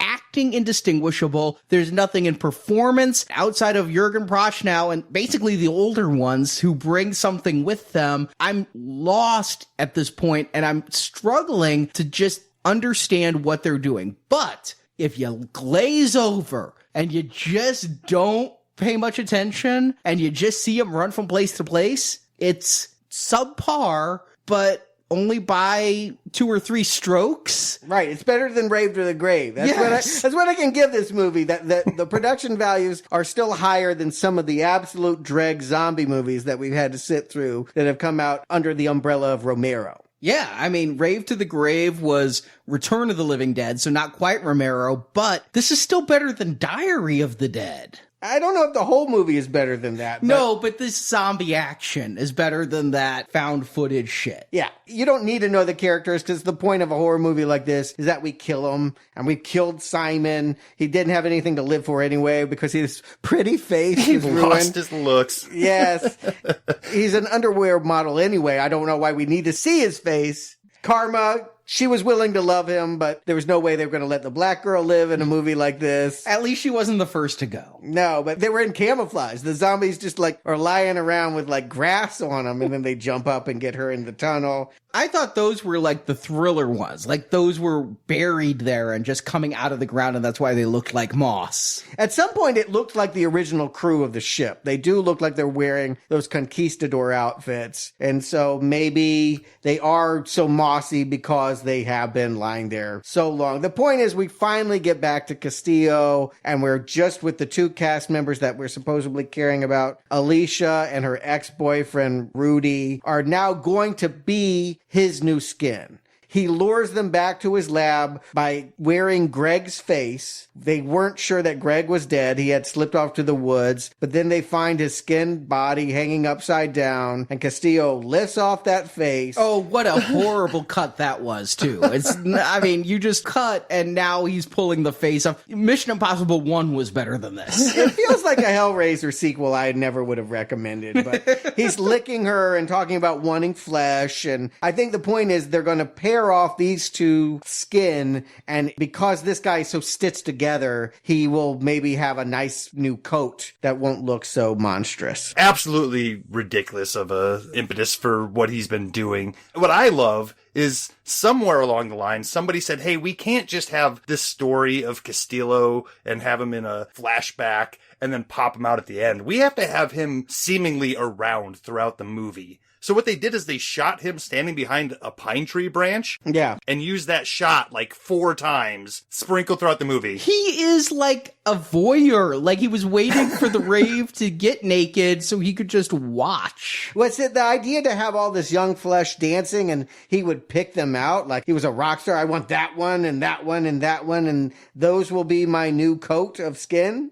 Again, I'm making things up because they have not developed anything about this guy. They do have one more flashback where he's telling executioners who aren't even on screen, you can't kill me. They try to hang him and torture him. Now he's immortal because of this blood. And so now he just wants to look pretty and live on a tropical island. Yeah, and like you said, he's kind of stitched together some skin for himself, and this is some of the worst makeup in this movie. If this is supposed to be the main guy that we're supposed to be most afraid of, he's just coming off as a goofy... He looks like the guy from Mystery Science Theater that wears the hood. Yeah, I agree. I couldn't believe how shoddy the lead guy's makeup is, and I'm trying to reconcile that we were supposed to be able to see the priest as he was, and that he's supposed to be a better zombie because he's able to talk and able to move faster and things, but yet they needed something other than this, which looks just like a bad start to a mummy outfit. Like you're starting some papier-mâché newspaper on him and stopped too early. Even Bowles said he didn't like this job. It was a mask. The difference is this wasn't an appliance that they glued onto his face. It was literally just, again, probably because of time, the makeup people were like, oh yeah, we can develop something nice for you. Well, I need it in 5 minutes. okay, or we could just give you this. We ran to Spencer's. Yeah. They found this. We modded it a little with newspaper paper mache. Here you go. Yeah, it feels like talented people at the whims of a madman who will not have the patience to tell this B movie at the pace that it needs to go. But at least we are down to 2 survivors. Easy to keep track of now, know who our main ones are, because Alicia, because it was just said in voiceover that she was fencing, I never even knew who his ex was. So now that they're together, I get this, but a sword fight in broad daylight is really where this is going. That's where they want to put it. The fencing. They broke up because of the fencing, and that's what's going to bring them together. It's beautiful. It's poetic. I cried, actually. It was beautiful. Oh, I was crying. But to Arnie's point, yes, the entirety of the climax of this movie is taking place at night. Why not finish it at night? What is so scary about mid-morning? You know, there is usually the, oh, everything's better, everything's happy moment, and then the jump scare of, that's how a horror movie likes to end it, is that you think you've reached daylight, and in fact, the nightmare is not over. Sure, incompetent movies. And sometimes after a rave, sunlight is a very scary thing when you have to face the night before. Yeah, all I know is she gets stabbed in the cleavage, and her dying act is to cut his head off and then stomp on the brains. No. Rudy cuts the head off. She gets stabbed. He picks up that machete that Captain Kirk was so proud of earlier. He's like, this is the best. It can't shoot anything. It wasn't the best, Kirk. Everyone else has a gun. But he picks up that machete, beheads him, which isn't enough to kill him, because we're going to get this reanimator moment of the headless body still choking Rudy. And then, stabbed in the chest, Alicia's going to stand up and have the strength to squash that skull with her foot. This is the kind of thing that a filmmaker like Sam Raimi could pull off. If we were having the fun of an Evil Dead 2, then this kind of stuff is icing on a rich cake. Instead, it just feels like sloppy, lazy, and when will this godforsaken thing end? Soon. But first, we got to get the full circle of bringing us to the video game. We need AMS agents to show up in that chopper and to ask Rudy who he really is. And then we don't get, but I think is implied, that while he was waiting for them, he went to that lab that may or may not have been blown up. It was. There was the gunpowder. Everything blew up. I thought so, and yet maybe not. I'm not willing to say. Yeah, I took it that the area that blew up was in almost a vestibule between the lab and that area that they escaped to. Whatever the reason, he got the magic blood and presumably injected his dead girlfriend with it. And by bringing her to civilization, he's actually creating the circumstance that will cause gamers to have hours of fun. I did not get this from watching the movie that he injected her. I see him carrying her off. The guys say, will she be okay? He's like, I don't know. And it wasn't until listening to the commentary from the writer, and he goes, yes, all of this happened off screen, and you have no way to know it except by listening to this commentary because it was never filmed. No, but he did say in the voiceover, he said, and we went back with Alicia, whatever she is now. So he does drop it pretty heavy in the voiceover. I guess I didn't realize whatever she is now meant he had injected her. What you have to realize is most of this movie's plot, whatever there is of it, is revealed in post-ADR narration. Everything that is going to explain what happens is because Rudy or somebody else tells us in voiceover. And you know what? I came so close to reading this movie. I came so close to downloading the subtitles and just reading it because I thought that would have helped me more than actually watching this movie did. But this shouldn't be work, right? This is a bad movie. We should be laughing. I'm curious to know if you guys had fun. We all know it's bad, but was it good too? Justin Stewart, do you recommend House of the Dead? Justin. I came into this probably the same attitude both of you had. I'm guessing we all were kind of hoping for a Brown Arrow here. I mean, it's got all the makings to give us Brown Arrow territory. I mean, we've got campy humor. We've got Uwe Boll back. We've got zombies. It's just ripe for that. And throughout this movie, none of it gels together. It's not a good campy movie. It's not a good scary movie. It's not a good parody movie. It's just a bunch of scenes that feel kind of strung together. And like I mentioned earlier, it's kind of a slap in the face to sit here and be pulling out the references that this movie is stealing from, only to have the movie say, yes, we know you know that we're stealing this stuff. So it's kind of like, what are we doing here?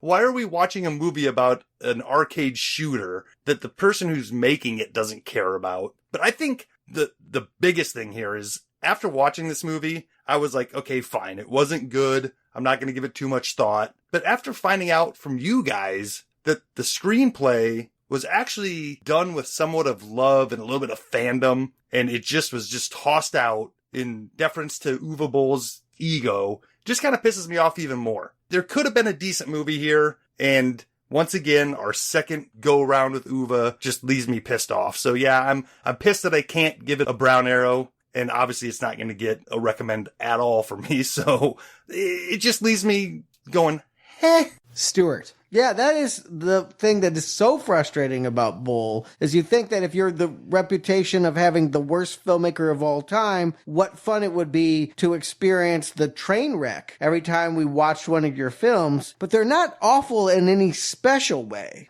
You watch something like The Room or something like an Ed Wood movie, and those are unique characters that had something to say. They wanted to communicate an idea that was unconventional, and they did so in a technically inept way that is both delightful and revealing and creates a warmness. You know, I feel connected with those filmmakers, even though I recognize on some level, wow, what bad filmmakers they are. Here, this is a soulless craftsman with no craft.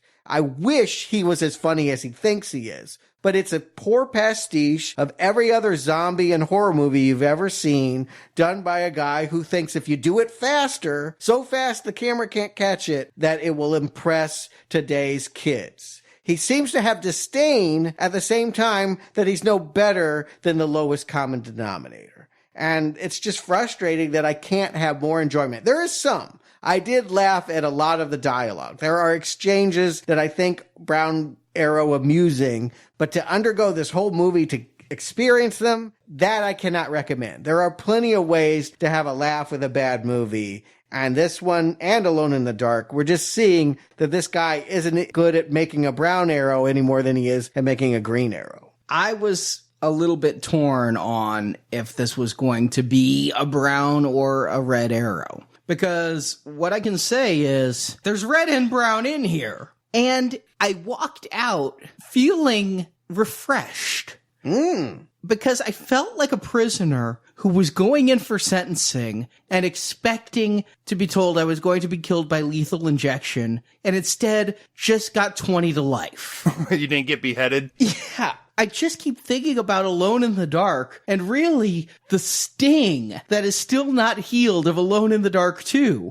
And in watching this, at no point did I think I need to break out a flamethrower and eradicate a copy of this off the earth. And so that was a plus. Yeah, I agree, but that's also a minus too, right? There's something fun about a guy who makes films so bad they could actually hurt you. And here, anybody could have made this. I mean, it's just a dumb fan film, really. It has real humorous moments, and it has actual technical proficiency in those 360-degree shots. I mean, it was the best car ad technology available in 2002 when this was made. It's where the money went. I agree that you hear the expression money shot. It was, yes, those going 100 miles an hour around real actors. That's how they did it. It is something. And this movie doesn't look like utter shit. Like Justin said, the main zombies look good. They hired attractive people and put them in attractive spandex for the rave. Except for Simon, the underwear model. Yeah. Liberty deserves a spin-off. She deserves to, like, come back and just get her own karate zombie movie. Yeah, she should get in the ring with Uwe Boll and kick his ass. Yes. Forget the film critics. We know they can't hang, but she could do it. But in the end, this is not a good movie. It is bad, but not so funny bad that I think this deserves that brown arrow. I thought about it, but no, I'm just going to give it a straight up red and just say it's the best Uwe Boll film I've ever seen. Now, by the time we're done, I'm going to be seeing a lot more, but this is the best I've seen. Yeah, I agree. If gun to the head, I would choose to watch this one again over Alone in the Dark. Yeah. And part of that is because it doesn't take itself seriously. I mean, Alone in the Dark thought it was doing something. It really did try to scare you. This movie just knows it's running through the motions and just referencing. But on the plus side, Alone in the Dark had Christian Slater, Tara Reid, and Stephen Dorff, so I was able to at least tell the characters apart, whereas this has a whole bunch of actors from like Final Destination 2 and the stuntman who played Michael in Halloween Resurrection and just nameless people that are indistinguishable. The actors don't give good performances and they don't distinguish themselves with their characterizations of characters, and nothing visually, nothing in their performance, nothing in their story helps me to tell which one's the underwear model and which one's the biologist. I'm just going to put it out there, though. I really only blame one person. It's the director we must hate. Whatever is wrong on screen, it all lies at his feet. The director. So if you're giving him sole blame, how would you feel about a director's cut? No, not this director. There's no redemption. Oh, they didn't let me do what I wanted? No. We've seen what he can do. For the 5th anniversary of this movie. Come now. Did they really re-release this movie? On DVD, not in theaters. Oh. It's also sometimes known as the funny cut. Oh. Well, there's where he really excels. And understand, this was its own release. It was not a bonus feature. You did not get the regular cut. You were buying only the director's cut. It starts off with Uwe Boll on his knees, tied up, and there's a couple of terrorists. I use that term loosely because it looks like they're in like football jerseys. But terrorists who say, in the name of Osama bin Laden, Uwe will be killed for the movies he's made. And he goes, that's fine. And then he goes, but first you'll have to watch your movies. And Uwe's like, oh no, anything but that. He's funny, isn't he? But he's self-referential. This is what happens, right? When they laugh at you and call you the worst director ever, you say, oh yeah, I meant to do that. I mean, that's a bad defense. But what else can he say? But I knew it would be funny. It was my point all along. Yeah. What he did was basically, you guys know pop-up videos, right? Uh-huh. He did pop-up videos with funny pop-ups about rules for surviving House of the Dead. And it was things like, do take your top off, don't drink beer you find on the beach, and funny other things about how terrible the actors are in it, which I think is actually a little cruel. The actors not being good and not being well cast, I think is really his fault. And so to make comments about how bad of actors they are, that's tacky, I think. Oh, I want to see the actor's cut. That's what I want to see. I want to hear them talk about what it was like to be directed in this way. See how funny that is. And then they used what looked like, I'd hesitate to say alternate footage, but maybe cuts that were being done, like test cuts or just camera tests and things. So when they're doing like the 360 camera stuff, we get some of them just standing there smiling goofily, and I'm guessing they were like doing special effects tests and said, all right, just stand there. We're going to swing this camera around you. Does that add to the humor? Why would you include that? Yeah, I don't know. And in this cut, they inserted, I guess, a running gag where Clint Howard said what they were smuggling wasn't Cuban cigars, but actually, and this just tells you the whole level of the humor here. David Hasselhoff music videos smuggled in from Germany that will make them rich. Ha ha ha ha ha ha. Oof, yeah, this guy. Can't wait for the comedy albums. Yeah, and he inserted sounds like laugh tracks or the whole audience going, when things are really bad. Or when people bend over, there's a lot of fart sounds added in. Yeah, okay. You don't understand. You're funnier when you're trying to be serious. When you're trying to turn into a joke, it's kind of like Tommy Wiseau, you know. We saw with The Disaster Artist, years later, he tried to embrace it as a midnight movie and, you know, oh, I knew it was going to be bad. No, the fun of it is, the reason why we laugh is because you believed in this, and it is so terrible. And yet he did a commentary track for this cut where he just talks about being misunderstood as a filmmaker and how his early films were comedies, and comedy is very important, and he has a socio-political statement with these films. All right, well then I'm going to go hunt down one of his great early works before he turned to video games. Next time we cover his ass, I'll try to do him that favor, and we'll just see how funny he is. Yeah, I mean, it sounds like a challenge that I don't feel like will be fruitful. But the more I hear about this guy, the more it's hard to hate somebody you don't know. But man, he makes it hard not to. He's going to push that boundary there too. I'm going to say the director's cut is even worse than the theatrical cut. And to sell it on its own is the crassest of commercialism. If it was a bonus feature, I'd be kinder to it. But that you made people pay for this, or that you didn't make them. Hopefully nobody bought it but me. Hopefully I'm the only person in the world. It was hard to track down, and I think it should stay that way. Yeah, he wants to have everyone doing Sharknado parties and Rocky Horror to this, and it's never going to happen. No one is going to have a good time with this film in any way, shape, or form. I'm relieved to know that we're done with this film, but... And I want to thank you for not taking a shit in my house this time.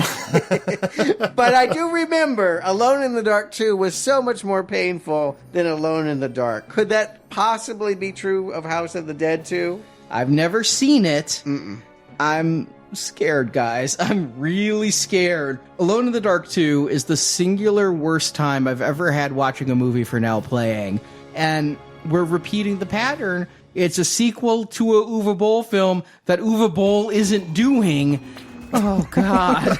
I don't know. That Tekken 2 is right there with Alone in the Dark 2. I just think, I don't know, it's a race. Uwe's not the only one that can shit the bed. It seems like a no-win situation. You know there's a 2 looming in front of us. Now, do you want Uwe to be involved, or do you want to not be involved? I want it to be over, but it's going to take a while before we're completely done with him. In the meantime, our Silver Level series is going on strong. Mother of Tears is coming out this Friday. It is the conclusion to Dario Argento's Three Mothers Witch trilogy. What is that, you may ask? It stars Asia Argento, hot in the news right now for what she may have done. Not in a good way. Yes, exactly. If you want to know what she is as an actress, and if you want to know about Dario Argento, I do hope you can join us for that Silver Level donation series as we build up to the new Suspiria movie in about a month. So listeners, thank you for joining us back in the arcade. And Justin Stewart, thank you for joining me. Until next time, game over, fucker.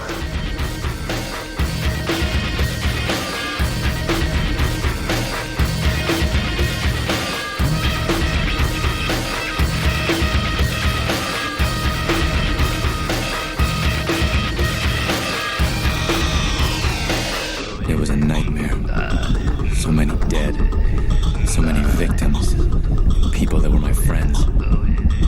And now we go home. Me and Alicia. And whatever she is now. Whatever I've created. God ain't love a bitch.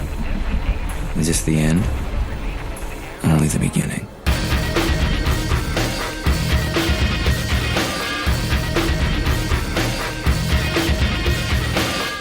Thank you for listening to this episode of Now Playing Podcast. See you on Hell, boys. We hope you've enjoyed the show. Did you hear what I said? It works. I'm going to live forever. Come back to NowPlayingPodcast.com each week for another new movie review podcast. What part of shove off didn't you understand? And in the NowPlayingPodcast.com archives, you can find reviews of other video game movies, including Super Mario Bros., Warcraft, Doom, Resident Evil, Alone in the Dark, Need for Speed, Street Fighter, Double Dragon, DOA, Dead or Alive, Mortal Kombat, It Came from the Desert, Tomb Raider, Tekken, Rampage, Wing Commander, Final Fantasy, Prince of Persia, and more. Even now, you hold the secrets of eternal life within you. And you hold on to them, keeping me alone in the dark.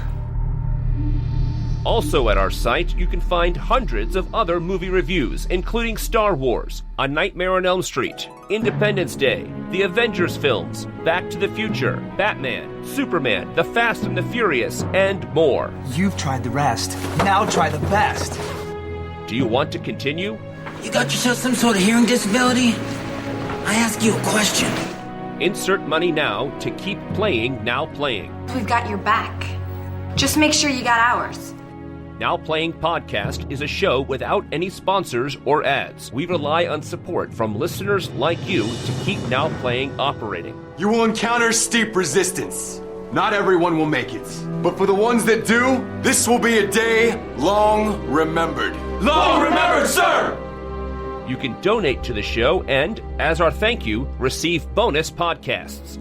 Over 150 bonus movie reviews are available to choose from on the Now Playing Podbean page, including Alien, Night of the Living Dead, Jurassic Park, Ghostbusters, Indiana Jones, Lord of the Rings, Psycho, Troll, and more. Have you looked at your paycheck lately? Sounds like a good deal to me. Find a full list of available bonus shows at nowplayingpodcast.com/donate. A tight ass like you probably enjoy being eaten by me. You can also join the Now Playing patron campaign through our Podbean site. Patrons of $10 or more get a new exclusive movie review every month, plus even more perks, including one where you can pick a movie for our hosts to review. Find the details on our website. How much? $300 now fair? Oh, about $600, mine. If you want even more Now Playing reviews, place your order now for the first Now Playing book, Underrated Movies We Recommend. Get reviews of 125 films our hosts love. You can order the book by clicking the banner at the top of our homepage. Zombies don't read. They ain't hooked on phonics. You can follow Now Playing on Facebook and Twitter, where we post announcements of new episodes and where the hosts post movie mini reviews. Links to our social media pages are available on our homepage. You should take a look at this. Now Playing Podcast is produced by Arnie Carvalho. You created it all so you could be immortal. Why? To live forever. Now Playing's video game retrospective series is edited by David and Arnie. So sorry. I don't know what to say. Don't say anything. We've all lost people we love. Won't be the first and certainly won't be the last. Now Playing credits read by Brock. Just love the sound of your own voice, don't you? Pretty much, yeah. The opinions expressed on Now Playing are those of the individual hosts and may not reflect the opinion of Venganza Media Incorporated. Way to win friends and influence people. Venganza Media Incorporated is not affiliated with the motion pictures reviewed or otherwise referred to herein. All movie clips and music included in this podcast are the intellectual property of their respective copyright holders. They are included here for the purpose of review and no infringement is intended. This entire mission was a waste of time. We lost a lot of good men out there. Now Playing Podcast is an exclusive trademark of Venganza Media Incorporated and may not be used without the expressed written permission of Venganza Media Incorporated. All rights reserved. Sometimes a mind isn't a terrible thing to waste. Now Playing is a Venganza Media production, copyright 2018, and no part of this show may be reproduced, repurposed, or redistributed without the written permission of Venganza Media Incorporated. See you around, Sawyer. No. You won't.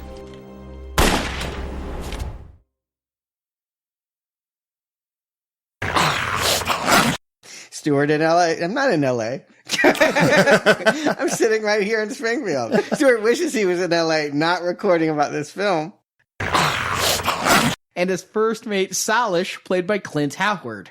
He's had worse movies. We've reviewed him in worse movies. Has he ever had more lines in a movie, though? I think that's one thing that I've learned here, is you don't put Clint Howard in multiple scenes and you don't give him more than 4 things to say. Oh, yeah. You know, he's worked long enough that he's had roles big and small. He spoke a lot in, I believe it was Silent Night, Deadly Night 4, Initiation. You know what? He actually spoke quite a bit in Rock and Roll High School as well. Oh, and let's not forget his major role in The Wraith, where he's the mechanic. Thank you for bringing up Revenge of the Nerds. And The Wraith, both in one. Yeah, we just need Real Genius now. Thank you for doing that. And gets us no closer to having any sort of knowledge of why Clint Howard is actually whistling that tune. Really terrible, and there's still 25 more minutes to go. I thought you were about to coin a term there, Stuart. I thought you were about to say this movie is complete bullshit.